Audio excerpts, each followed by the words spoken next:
because Turkey wants to recover lost Ottoman territory and in the process recover leadership role over Sunni Islam, I have long anticipated, and some of you probably are aware of it, that we're going to one day witness a Turkish military attack on northern Syria. But this is what has just started. A Turkish military attack on northern Syria. The hadith of the Prophet ﷺ is that the Malhama will begin with a military attack in the north of Syria. And he has said that Rome will be involved in that.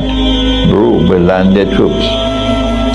So when the United States announced that they're withdrawing their troops from northern Syria, I understood that this is part of the plan.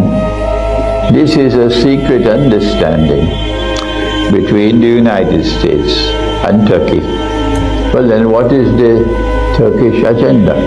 That the Americans should be secretly in alliance with Turkey. But don't forget that Turkey is a member of NATO.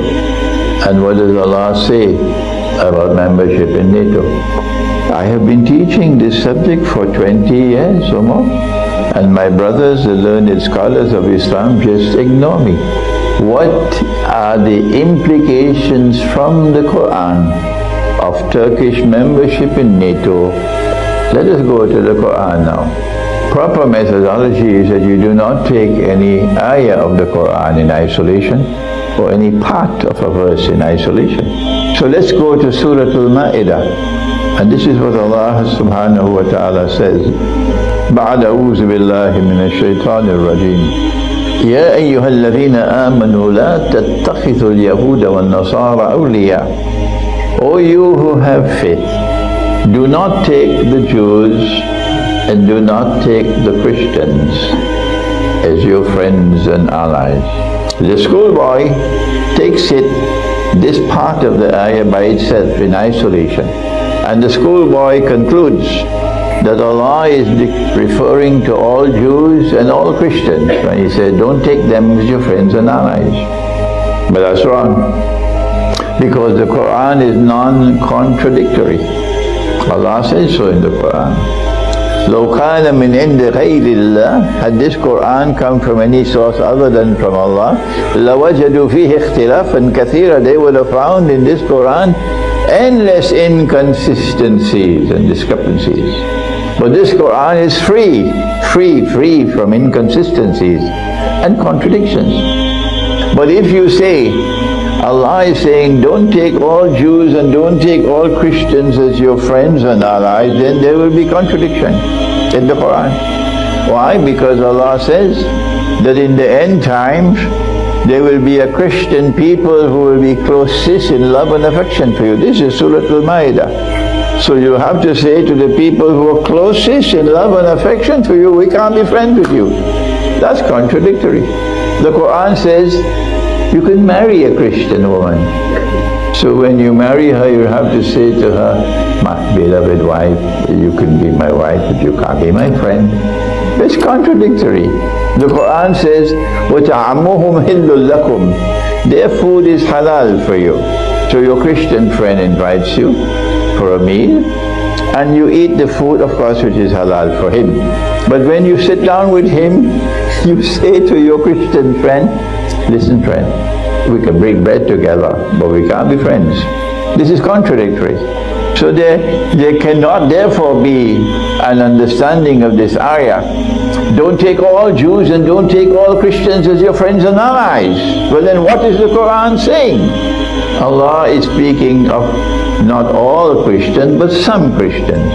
And He's not speaking of all Jews, He's speaking of some Jews.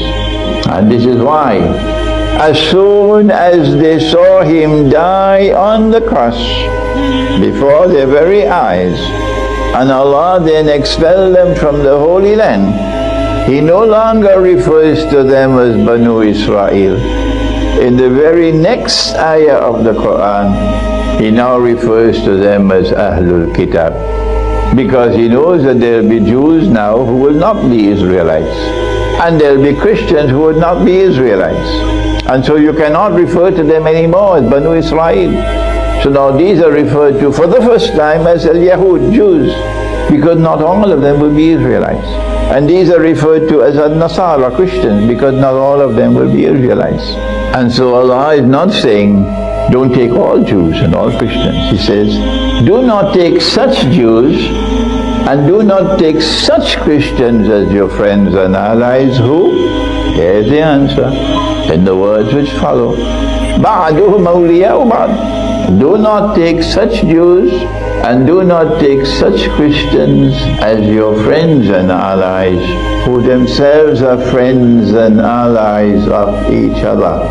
وَمَن يَتَوَلَّهُ مِنكُمْ فَإِنَّهُ مِنْهُمْ. Allah is anticipating, if I'm allowed to use that term, a Jewish-Christian reconciliation and alliance. But it won't be the Jews who are the Israelites, it will be the European Jews, the Khazar. And it will not be the Christians who are following Nabi Isa alayhi salam. It will be other Christians who will enter into Christianity. These two are going to form an alliance, and it's called the Zionist Alliance. And whosoever from amongst you turn to them with friendship and alliance, you belong to them. You don't belong to us anymore. And that is what Turkey has done. Turkey is not going to leave NATO. No. Turkey will remain in NATO until the Great War, because Turkey has a significant role to play on behalf of NATO. And so now we are seeing the countdown to the Great War, the Third Great World War, because our Prophet ﷺ did prophesy that it is going to begin in the north of Syria, and that is precisely where Turkey has now launched her military struggle, in the north of Syria. And I remind you now that this Turkey, which wants to assume leadership of the Sunni world of Islam, does not belong to this ummah, according to the Quran. وَمَن يَتَوَلَّهُمْ مِنْكُمْ فَإِنَّهُ مِنْهُمْ. Whosoever turns to them, who is them? The Judeo-Christian Alliance, which is now known as the Zionist Alliance, which has NATO as its military arm. Whosoever turns to them with friendship and alliance, you belong to them.